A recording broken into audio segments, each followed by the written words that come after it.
Hello everyone, very good morning to all of you. जैसा कि आपको पता है कि हमारे जी लर्न ट्यूब चैनल पे डेली क्लासेस होती हैं। फर्स्ट क्लास ऑलरेडी सुबह 7 बजे गगन ने ले ली है। उसके बाद में जो सेकंड क्लास है वो मैं 10 बजे अब लेने जा रहा हूँ। उसके बाद में जो आज का जो टॉपिक रहेगा वो रहेगा बायोमेडिकल वेस्ट, यानी कि बीएमडब्ल्यू। दोस्तों, बीएमडब्ल्यू चलाने वाली बीएमडब्ल्यू नहीं, वो तो नौकरी के बाद ही आएगी।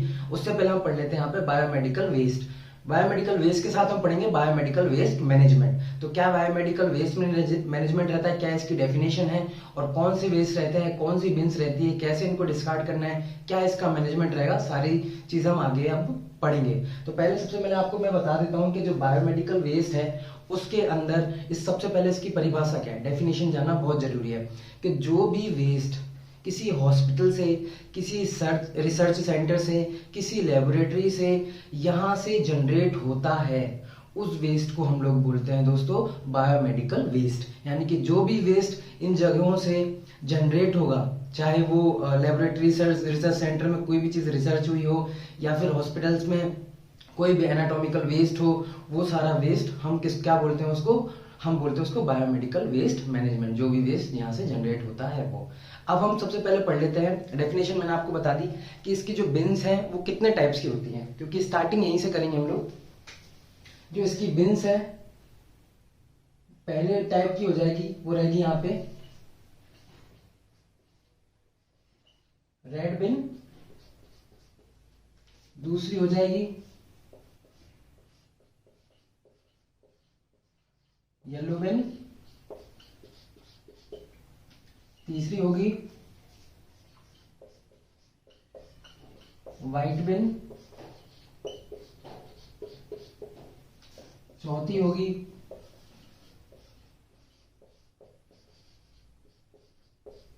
ब्लू बिन।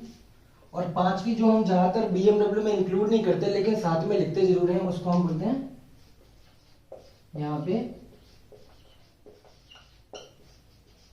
ब्लैक बिन। तो दोस्तों ये जो 5 बिन है, red, yellow, white, blue and black, ये 5 बिन हमारे पास होती हैं। जो कि जनरली हम ब्लैक को कंसीडर नहीं करते हैं बायोमेडिकल वेस्ट में, हम इन चारों को कंसीडर करते हैं। तो दोस्तों मैं शॉर्ट में आपको यहाँ पे वीडियो में बताऊंगा, क्योंकि ज्यादा लंबी वीडियो बन जाएगी, इसलिए मैं आपको शॉर्ट में ही बताऊंगा।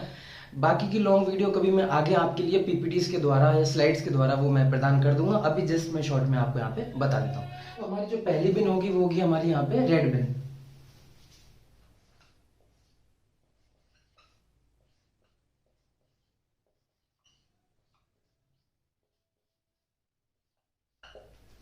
दोस्तों मैं आपको यहाँ पे सीधे यहाँ पे रेड बिन क्या है, इसमें कैसे कौन से यहाँ पे आपको मतलब डिस्कार्ड करना है, क्या डिस्कार्ड करना है, कैसे मैनेजमेंट है, सारा मैं आपको यही बता दूंगा। बाकी एक ट्रिक भी है जिससे आप याद कर पाओगे। दोस्तों जो रेड बिन है, रेड मतलब लाल, तो लाल में क्या आइटम्स जाएंगे, जो भी लचीले, लाल से लचीले जो भी लचीले आइटम्स होंगे वो किस में जाएंगे, रेड। यानी कि एग्जाम्पल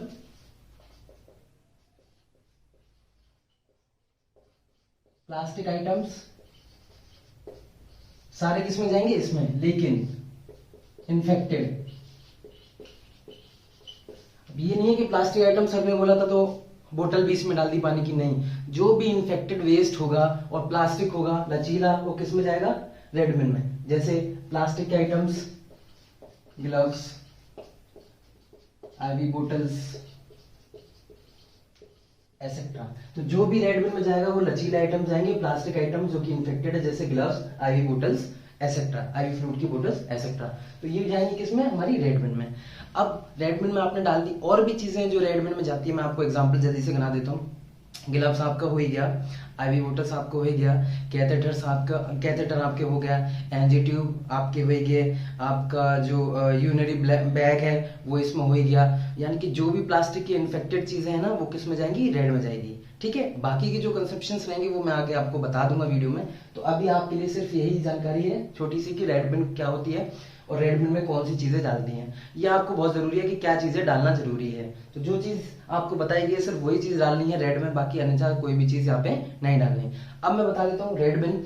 तो रेड बिन में आप दोस्तों, रेड बिन में ये सारी चीज आपने डाल दी, लेकिन ये सारी चीज डालने के बाद में आपने तो डाल दी, लेकिन इनका मैनेजमेंट करना भी बहुत जरूरी है। आपने ये तो नहीं कि इन्फेक्टेड वेस्ट डाल दिया अब वहीं की वहीं पड़ा है, तो जो कचरा ऑलरेडी वहीं की वहीं पड़ा है तो कचरा होके और इन्फेक्टेड हो जाता है। और दूसरों को भी इन्फेक्ट कर देता है। तो इस कचरे को कहीं ना कहीं हमको मैनेज करना पड़ेगा। तो जो भी हॉस्पिटल का कचरा है वो कहीं ना कहीं मैनेज जरूर होता है। ये नहीं कि इन्फेक्टेड वेस्ट है कहीं भी इसको फेंक दिया, इसको मैनेज करना जो जरूरी है। ये तो कहीं भी फेंक देंगे तो कोई और इसे यूज कर सकता है, और यूज करने से क्या वो ऑलरेडी इसको इन्फेक्टेड हो जाएगा। तो चलिए इसका मैनेजमेंट मैं आपको बता देता हूँ।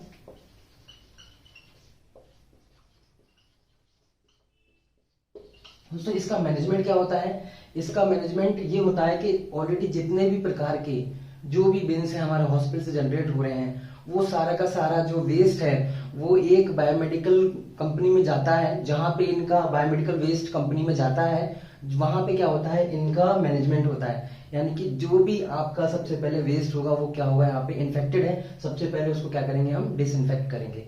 और जो एक और चीज मैं बता दूं, जो मैनेजमेंट है रेड का, तो ये क्या है, रिसाइकिल। ये मैनेजमेंट क्या हो जाता है, ये मैनेजमेंट रिसाइकिल भी हो जाता है, यानी कि हम इसको दोबारा यूज कर सकते हैं। आप सिंपली बोल सकते हो रीयूजेबल। लेकिन कब दोबारा यूज कब कर सकते हैं, इसको दोबारा से डिसइंफेक्ट करके, मतलब इन्फेक्टेड था तो इसको डिसइंफेक्ट करके हम दोबारा यूज कर सकते हैं। तो इसका मैनेजमेंट क्या होगा दोस्तों, इसका मैनेजमेंट होगा ऑटोक्लेविंग। यानी कि इसको हम सबसे पहले क्या करेंगे, ऑटोक्लेविंग करेंगे। इस वेस्ट को बायोमेडिकल वेस्ट कंपनी में ले जाया जाएगा, ऑटोक्लेविंग करेंगे। ऑटोक्लेविंग के बाद में, श्रेडिंग के बाद में जो भी इसकी प्रोसेस रहती है, तो इसको हम दोबारा यूज कर सकते हैं। अब ये नहीं कि प्लास्टिक की चीजें, तो प्लास्टिक की चीजें आपने जला दी, नहीं, ऐसा कुछ नहीं है। प्लास्टिक की चीजें आप दोबारा से इसको क्या कर सकते हैं, यूज कर सकते हैं, लेकिन एक बार इन्फेक्ट होके डिसइंफेक्ट करने के बाद। तो इससे शॉर्ट था थोड़ा अपना रेड बिन के बारे में। बाकी के मैं अदर बिन्स की बात कर लेता हूँ।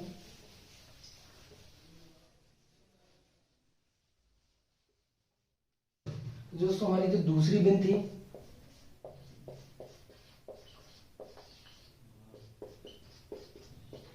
दोस्तों हमारी दूसरी बिन है वो है हमारी यहाँ पे येलो बिन। येलो इसमें आपको अगर ये याद करने का तरीका बताऊं तो इसका मतलब होता है क्या, पीला। पीला यानी कि पस। तो पीले से अपन पस याद कर सकते हैं यहाँ पे कि पीला, पस, येलो, ऐसे इस तरीके से आप याद कर सकते हैं। अब मैं बताता हूँ येलो बिन में क्या क्या जाएगा। देखिए येलो बिन यानी कि बस मतलब ऑलरेडी इन्फेक्टेड। तो जो भी इन्फेक्टेड चीज है प्लास्टिक को छोड़ के वो सारी किस में जाएगी, येलो में। मैं एग्जांपल आपको ऑलरेडी बता देता हूँ। एनाटॉमिकल वेस्ट एग्जांपल यहाँ लिख लो, एनाटॉमिकल वेस्ट। अब दोस्तों एनाटॉमिकल वेस्ट लिख दिया मैंने यहाँ पे, तो एनाटॉमिकल वेस्ट में जो ह्यूमन का है, ह्यूमन वेस्ट वो भी, और साथ में आपका एनिमल वेस्ट वो भी। तो ह्यूमन का और एनिमल का दोनों का एनाटॉमिकल वेस्ट किस में जाएगा, आपका येलो में जाएगा। ये नहीं कि एनाटॉमिकल सिर्फ आपने बोला सर ह्यूमन का तो एनिमल का कहाँ डालेंगे, क्योंकि जो भी रिसर्च सेंटर है, जैसे मैंने आपको बताया, कोई भी कहीं भी रिसर्च हो सकती है, तो उनका सारा का सारा वेस्ट कहाँ पे जाता है, हमारा बायोमेडिकल वेस्ट के अंदर आता है। तो इस तरीके से आपका एनिमल वेस्ट, ह्यूमन का वेस्ट। ऑलरेडी जैसे पस एक फ्लूइड है, और तो पेशेंट का जो भी body, blood and body fluid, सारे blood and body fluid, blood में तो ब्लड आ गया, यूरिन आपका सक्शन का, उसका सक्शन का वो म्यूकस, उसके बाद में आपका क्या कहते हैं सलाइवा, और आपका जो भी साइनोवियल फ्लूइड, मतलब जो भी ब्लड एंड बॉडी फ्लूइड्स, ये सब जो भी सारा कुछ वो आपका किस में जाएगा, येलो बिन में जाएगा। अब मैं बात कर लेता हूँ इसकी, एनाटॉमिकल वेस्ट हो गया। एनाटॉमिकल वेस्ट में जो मोस्ट इंपॉर्टेंट क्वेश्चन दोस्तों जो पूछा जाता है उस पर हम गौर करना। मोस्ट इंपॉर्टेंट क्वेश्चन जो हर बार पूछा जाता है एम्स का, वो है प्लेसेंटा को किस बिन में डिस्कार्ड करेंगे। तो दोस्तों प्लेसेंटा यहाँ पे स्टार मार्किंग में कर देता हूँ, 5 star marking. Placenta is discarded in yellow bin. Placenta is discarded in yellow bin. दोस्तों इसको आप जरूर नोट कर लीजिएगा अपनी कॉपी में, अगर कॉपी आप लोग बना रहे हैं तो placenta is discarded in yellow bin, और इसमें 5 स्टार मार्किंग कर दीजिएगा, क्योंकि ये क्वेश्चन हमेशा आता है, हमेशा एम्स में ये पूछा जाता है। ठीक है, तो इस चीज को आपने देख लिया। बाकी का अगर मैं बात करूं अब मैनेजमेंट की,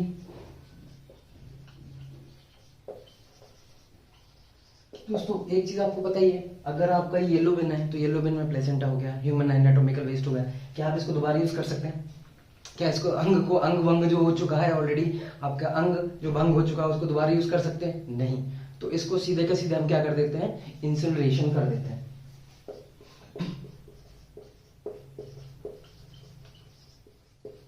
अब दोस्तों पूछिए इंसिनरेशन क्या है। इंसिनरेशन एक प्रक्रिया है जहां पे सारा का सारा येलो बिन का जो है, सारा का सारा येलो बिन का वेस्ट जो है वो जला दिया जाता है। जला के क्या कर देते हैं, राख यानी कि ऐश में कन्वर्ट कर देते हैं। अब ऐश में कन्वर्ट हो गया तो ये कोई यूजेबल नहीं रहेगा, तो येलो बिन को क्या करते हैं हम, मैनेजमेंट इसका इंसिनरेशन, मतलब कोई दोबारा यूज नहीं किया जाता।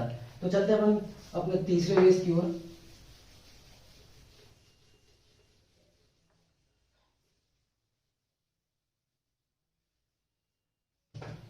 यहाँ पे तीसरा जो दोस्तों मैंने आपको वेस्ट बताया था वो था ब्लू बिन का।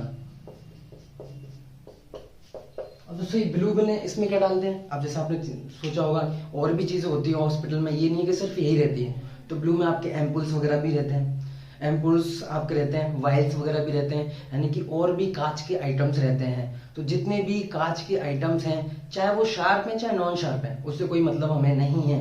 ये नहीं कि शार्प है तो सर उसको किस में डालेंगे। अगर आपका एम्पुल है या आपका वाइल है, आप एम्पुल वाइल डाल रहे तो उस समय टूट गया, या फिर कोई भी कांच का आइटम्स जैसे गिलास है तो उसको भी आप इसमें डाल सकते हैं, क्योंकि वो भी एक शार्प में आ जाता है। लेकिन वो एक वैसा वह इन्फेक्टेड ज्यादा शार्प नहीं है, वो सिर्फ सिंपल वाइल या एम्पुल का कांच है, उसको आप किस में डाल सकते हैं, ब्लू में डाल सकते हैं। तो एग्जाम्पल एम्पुल्स, वाइल्स एसेट्रा, जो भी एम्पुल्स और वाइल्स रहेंगे उसको अपन किस में डालेंगे, ब्लू बिन में डाल देंगे। ठीक है, ये तो था। अब इसकी बात मैं करूं मैनेजमेंट की, तो मैनेजमेंट में आपको मैं सीधे बता देता हूँ, लिख नहीं रहा। इनका क्या करते हैं दोस्तों, ये जाता है ऑलरेडी वहीं बायोमेडिकल वेस्ट कंपनी में जाएगा। तो ये कांच है, तो कांच तो कैसे भी टूटा जा सकता है। अब इसको कैसे यूज करेंगे, लेकिन यूज दोबारा कर सकते हैं। जैसा आपने कहीं पे देखा हो किसी जगह जो कांच है वो इकट्ठा लिया जाता है, उनकी कहीं ना कहीं चूड़ियां बना ली जाती है, तो वो अलग कांच हो गया। ठीक है, उनको कहीं ना कहीं रीयूज अपन कर सकते हैं। तो ये कांच को भी अपन रीयूज कर सकते हैं। इन कांच का क्या होगा दोस्तों, इन कांच को वहां पे ले जाया जाएगा और छोटे छोटे छोटे छोटे छोटे पार्टों में एकदम पीस देंगे, मतलब एकदम मिक्सर पीस देंगे। पीसने के बाद में और भी जगह यूज आ सकता है जहां पे उनको मटेरियल को यूज लेना है। लेकिन ये इन्फेक्टेड वेस्ट ज्यादा होता नहीं है, तो इसको इस तरीके से भी अपन यूज कर सकते हैं। चाहे इनमें कहीं भी जैसे रोड कंक्रीट बनाने में यूज कर लिया है ना, कहीं किसी और चीज बनाने में यूज कर लिया, क्या पता दोबारा से एम्पुल और वाइल्स बनाने में यूज कर लिया, तो ये कांच इस तरीके से मैनेज हमारा हो जाएगा। ठीक है, जो कि हमारा है ब्लू बिन। अब बात करते हैं अपन अपनी चौथी बिन के बारे में। तो दोस्तों इसकी चौथी बिन है वो हो जाएगी हमारी यहाँ पे व्हाइट। दोस्तों व्हाइट बिन जो है वो बहुत जरूरी है आपको पढ़ना, क्योंकि व्हाइट बिन के ऊपर भी क्वेश्चंस बनते हैं। क्या बनते हैं क्वेश्चंस दोस्तों, व्हाइट बिन है, व्हाइट बिन में अपन क्या डालेंगे, ऑल शार्प वेस्ट किस में जाएगा, हमारा व्हाइट बिन में जाएगा। मैं लिख देता हूं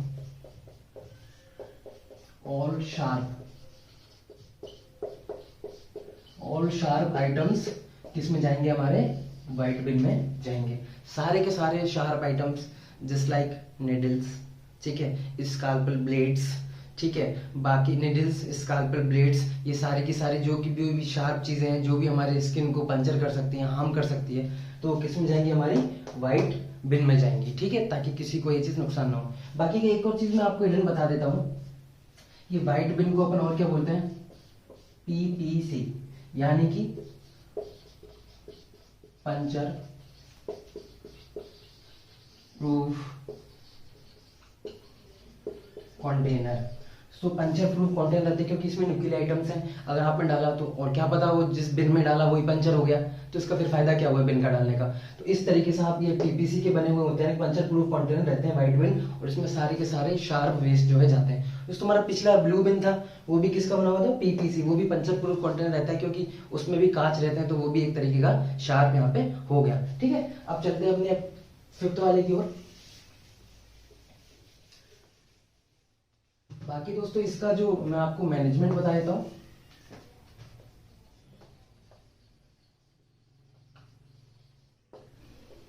तो इसका मैनेजमेंट क्या है, पहले क्या करते थे सबसे पहले कि एक जो आपका निडल कटर आता था, एक ऑलरेडी हॉस्पिटल में निडल कटर आता था, तो उसके अंदर पर निडल डालते थे, उसको दबाते थे, उसकी निडल जो है वो कट जाती थी, यानी कि जो उसका शार्प है वो कट गया।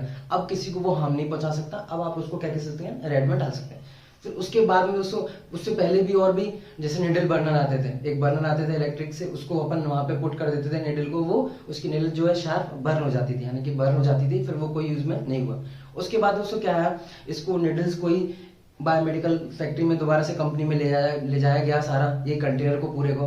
और कंटेनर को क्या है, एक बड़ा सा गड्ढा होता है, उसके अंदर ऑलरेडी एक केमिकल डाला हुआ होता है, उसके अंदर क्या है इस निडल्स वो डाल देते हैं, उसके अंदर सोडियम हाइपोक्लोराइड सॉल्यूशन जो भी है, क्योंकि निडल्स तो हमारी ऑलरेडी इन्फेक्टेड है, इसको डिसइंफेक्ट तो हमें करना ही है, तो वो उसके अंदर डाल देते थे। उसके अंदर डालते थे, इनके शार्प वगैरह सारा कुछ इनका हट जाता था, मतलब शार्प चली जाती थी, इनकी शार्पनेस चली जाती थी। तो ये था उसका दोस्तों मैनेजमेंट। बाकी जो हमारी लास्ट बिल रहेगी,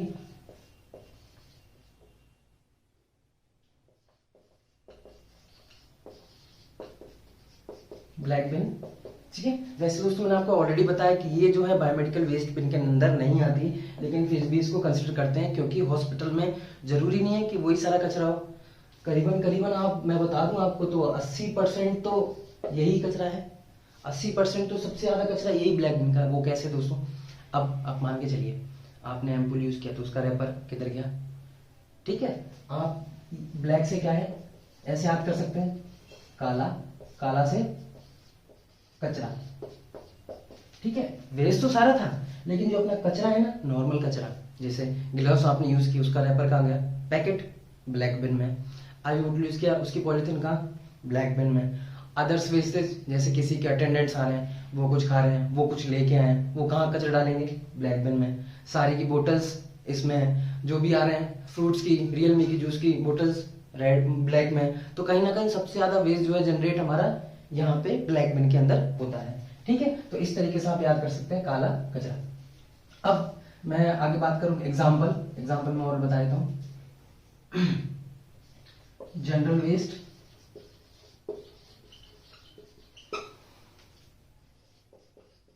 ग्लव्स, रैपर, या फिर आप सीधे बोल सकते हैं पैकेट, ठीक है। या फिर other waste, normal plastic bottles, ठीक है। तो ये इसका हो जाएगा एग्जांपल, यानी कि अदर प्लास्टिक, वैसे प्लास्टिक बोतल्स तो नॉर्मल पानी पीने की वो भी डाल सकते हैं, और अदर बोतल्स जैसे पेप्सी जूसेस की होगी वो इसमें डाल सकते हैं। ग्लव्स के पैकेट यानी कि और भी आपका एम्पुल वाइल्स के पैकेट, वो सारे किसमें डाल सकते हैं आप, इसमें डाल सकते हैं। यानी कि ऑल ओवर क्या कह सकते हैं हम, इसमें सारा का सारा जनरल वेस्ट जो है किसमें जाएगा, ब्लैक बिन में जाएगा। बाकी दोस्तों अब इसका मैं मैनेजमेंट की बात करूं,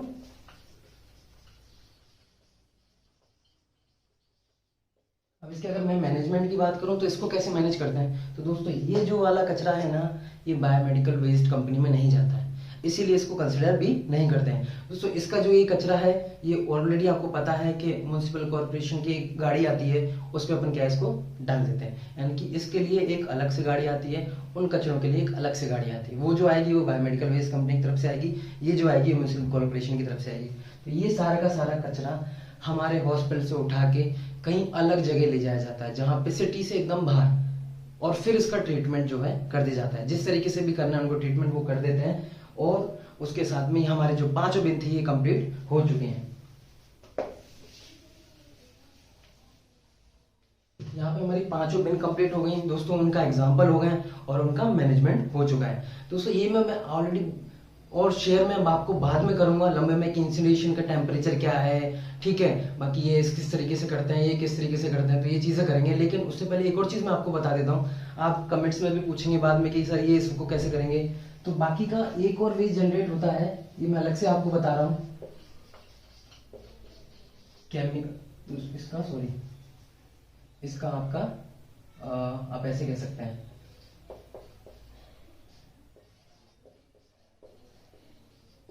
लिक्विड वेस्ट, यानी कि जो भी वेस्ट होगा कि वो लिक्विड में, जैसे मान के चलो किसी पेशेंट का आपने सक्शन किया, सक्शन जार भर गया, उसका आप क्या करोगे, ना वो रेड में जाएगा क्योंकि प्लास्टिक नहीं है, ना वो ब्लू में जाएगा क्योंकि कांच नहीं है, ना वो आपका ब्लैक में जाएगा कि रैपर वगैरह है उसमें, ना वो आपका आप कह सकते हो कि शार्प है तो सर व्हाइट में जाएगा, ना कह सकते हो कि आप वो येलो में है क्योंकि वो एनाटॉमिकल वेस्ट ने सर किस में डाले, आपने बताया था ब्लड एंड बॉडी फ्लूइड, लेकिन वो लिक्विड भी तो है, आप बिन में डालोगे वो ऑलरेडी पन्नी पन्नी में भर जाएगा, बिन में भर जाएगा और वो वहां से लीक हो जाएगा, तो लीक हो जाएगा तो और जगह भी क्या कर देगा, कॉन्टामिनेट कर देगा।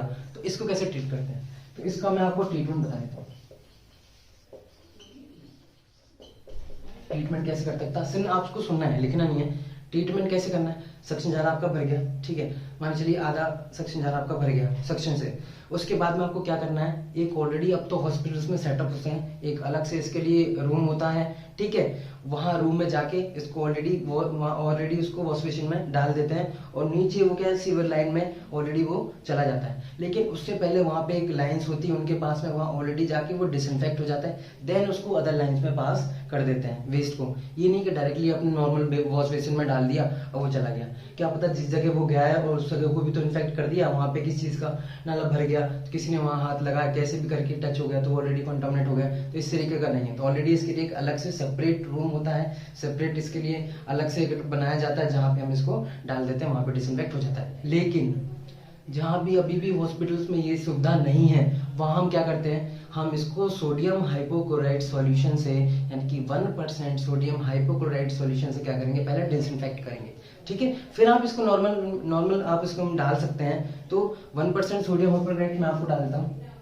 Treatment with 1% sodium hypochloride solution, यानी कि हम इसको क्या करेंगे, वो जो वेस्ट था ना सक्शन का, उसके अंदर ही हम 1% मिला के, यानी आप 10% अपने पास में आता है तो उसको 1% पहले कर लो।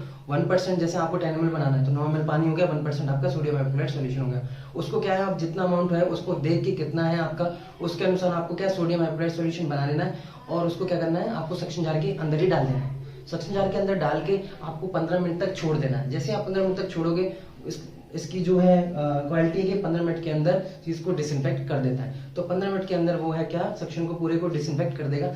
अब क्या है, इसको डायरेक्टली आप उसमें गटर में जाके डाल सकते हो, ठीक है, बाथरूम में जाके डाल सकते हो, देन आप उसको फ्लश कर देते हो, देन आप उससे स्वीपर्स कह देते हो कि उसको अच्छे से वॉश कर दे, ठीक है। तो इस तरीके से आप अगर वहां पे सुविधा नहीं है हॉस्पिटल में कुछ में, तो इस तरीके से भी आप उसको डिसइंफेक्ट करके डाल सकते हो। लेकिन दोस्तों पहले डिसइंफेक्ट होना बहुत जरूरी है, बाकी बाद में, पहले आप चीजों को डिसइंफेक्ट करो देन, ठीक है। तो ये थी सारी आपकी वेस्ट के बारे में। बाकी एक और चीज मैं आपको अलग से जानकारी दे देता हूँ इन्फेक्शन कंट्रोल प्रैक्टिसेस के माध्यम से, कि जहां भी आप वेस्ट कर रहे हैं, जो भी आप वेस्ट जनरेट कर रहे हैं, उसको वहीं की वहीं आपको क्या है, डिस्कार्ड करना है सेपरेट करके। मैंने क्या बोला, दोबारा से मैं रिपीट कर देता हूँ, जो भी आपने वेस्ट जनरेट किया है, चाहे वो एम्पुल्स किया चाहे निडल्स किया, उसको वहीं की वहीं आपको सेपरेट करना है। यानी कि आप लेके आए उसको आपके बेंच के पास, आपने यानी कि सारा का सारा एक मेडेड में डाल दिया, उसको आपने क्या कर दिया, आपने वेस्ट जनरेट किया तो आप भी उसको डिस्कार्ड करोगे। सामने वाले को नहीं पता उसने कैसे करके कहाँ क्या चीज डाली है, निडल कहाँ लगा दी, कौन सी कहाँ, आपको पता है क्या काउंटिंग थी, सारी चीज आपने लिया, आपने उठा के उसको ऐसे कैसे डाल दिया, ऐसे नहीं करना। आपने लिया, आप ट्रे में लेके आओ प्रॉपरली वे से, और उसको वहीं पे ही जैसे आपने जनरेट कर दिया, अब जनरेट करने के बाद क्या करना है, सेपरेट करना है। हाँ, निडल रेड में, ठीक है, एम्पुल्स ब्लू में, हाँ जी ठीक है, ड्रेसिंग का ये येलो में, अच्छा ये कैथेटर ये रेड में। तो ऐसे तरीके से आप क्या है वहीं पे सेपरेट करोगे, देन इसको कंप्लीटली तरीके से डिस्कार्ड करोगे। ये चीज आपको समझ में आ गई। अगर इस चीज आपने ध्यान से करी तो आपको निडल स्टिक होने के चांसेस बहुत ही कम है। तो निडल स्टिक जो है ये टॉपिक मैं आपको बाद में कराऊंगा, ये भी बहुत इंपॉर्टेंट टॉपिक है, इस पे भी क्वेश्चंस बनते हैं। तो अभी यहाँ पे अपन बायोमेडिकल का हो गया। दोस्तों ये जो थी क्लास हमारी, ये बायोमेडिकल वेस्ट मैनेजमेंट की एक शॉर्ट क्लास थी।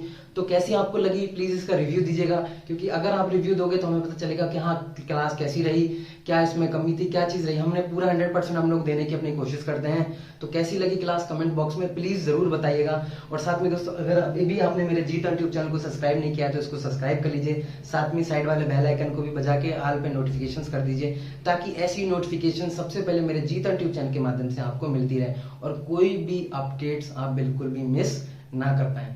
तो जल्दी से ये कर दीजिए। बाकी और लोगों तक भी शेयर करिए, क्योंकि हॉस्पिटल्स में बहुत सारे स्टाफ नर्स, हमारे फ्यूचर नर्सिंग ऑफिसर्स काम करते हैं और इनसे क्वेश्चंस बहुत आते हैं, जो आपके कोई भी कॉम्पिटेटिव एग्जाम्स हो। तो आप उन तक प्लीज या तो स्टेटस लगाइए या शेयर कर दीजिए, ठीक है। और ऐसे ही आप लोग हम लोग को मोटिवेशन देते रहिए, हमारी वीडियोस वॉच करिए, शेयर करिए, और जो भी चीजें आप कमेंट बॉक्स में जरूर लिखिए, हर एक कमेंट का हम लोग रिप्लाई देंगे। तो हमारी वीडियो देखने के लिए आपका बहुत ही धन्यवाद।